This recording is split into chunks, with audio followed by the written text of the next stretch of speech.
Well, good morning. You know, this is a very exciting Sunday really should be for all of us, but particularly for perhaps me. You see, this is the Sunday where different pieces of this wonderful Army world come together. We are the beneficiaries of, first of all, God's grace and his blessing. And a big part of that blessing is folk who he just puts on their hearts a desire to do something in his name for this community. And we have a group of people here this morning who have chosen the Salvation Army as that vehicle through which they want to benefit the least of these in our community. We are so thankful for those who are part of the Salvation Army Advisory Board. And today is Advisory Board Sunday. So before our board chairman comes and says a few words, I will ask if there's any board member present, please stand right now so we can recognize you and thank you for your service.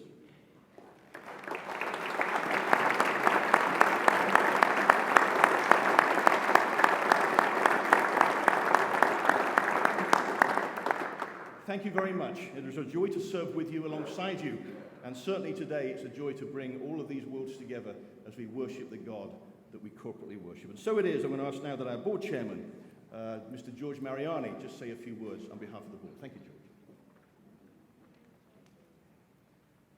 Good morning. Good morning.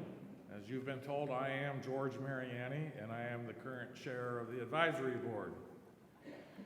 Up here today, we have three special board members. We have Bob Burwell, who is a life member. He's been a member of the board for 40-something years, he says. He doesn't look that old, does he?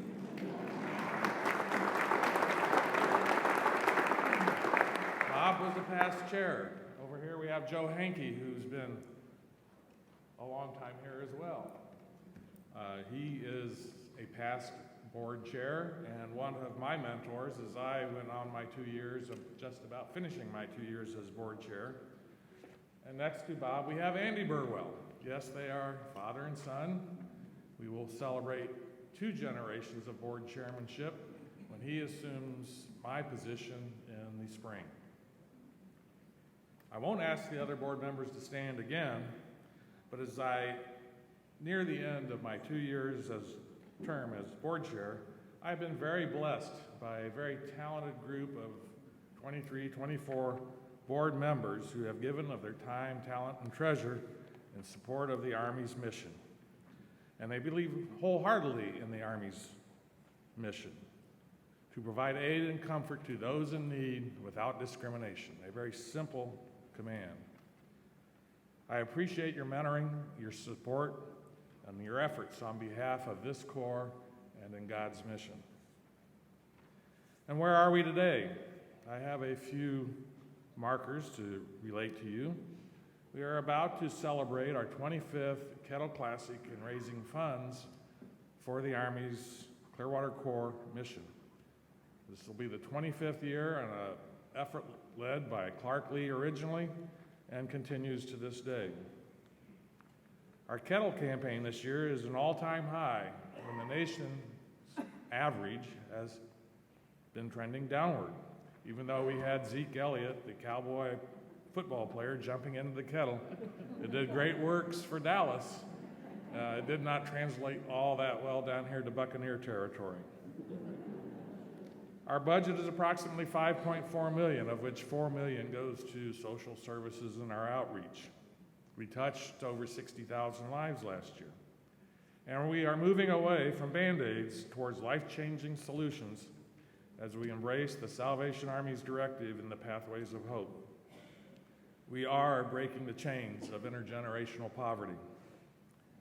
And when I say we, I don't mean just the board. It is our team, it is our partnership.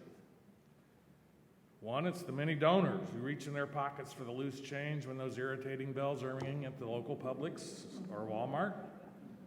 And some are giving tens of thousands of dollars to our mission. It's the Corps officers who lead us on a daily basis and serve his mission. It's the staff of many smiling faces that work in this building that I see 2 or 3 or 4 times a week. Many at the front desk. We saw her at the front door. We have Colonel Tom, Gary, I saw him here today. Paul, of course, we see him every Sunday. The development staff, 3 young ladies with a lot of talent and a lot of energy, Sarah, Lindsay, and Jessica. And finally, all of you. This Corps is blessed to have this congregation of such talented, inspirational, and motivated people moving this Army forward, this Corps, in the name of the Lord. I thank each and every one of you for your service in this mission. Thank you.